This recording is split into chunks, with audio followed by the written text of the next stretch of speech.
Usually guard the other team's best scorer. Junti is able to help me bring the ball up court, and he takes a lot of pressure off me on the point guard position because he's able to play the 1, 2, or 3. Dalawa kami ni Junti, more on defense yan eh. So parang inaal namin si JJ na tumira ka, kami bahala sa defense. Balance eh. May di-defense may titira. If ever man ako titira, si Junti may defense. Si Junti titira, ako di-defense.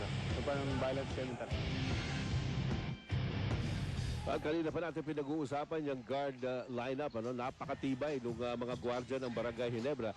At sila talaga nakakasakit ngayon sa Coca-Cola. However, Paul Artadi gives up the basketball. Donald Copeland goes up.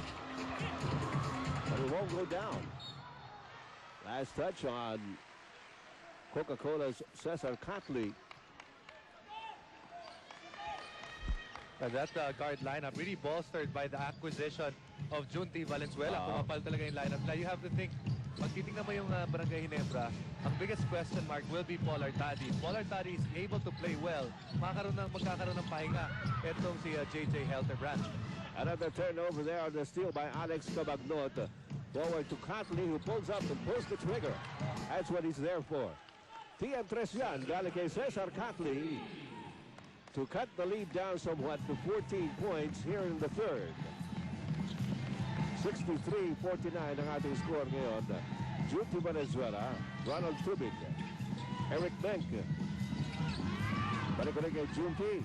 Junti naghanap ng Wapsan. Eric Benk's pass stolen by Copeland. Ito na naman ang pass break ng Coca-Cola. Sinabayan ni Tubig sa taas.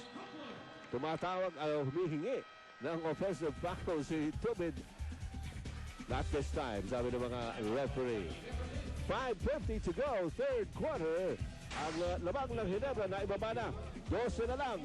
As we look at this fast break play off the steal by Donald Copeland. At magbabalik po ang inyong PBA matapos ang paalala.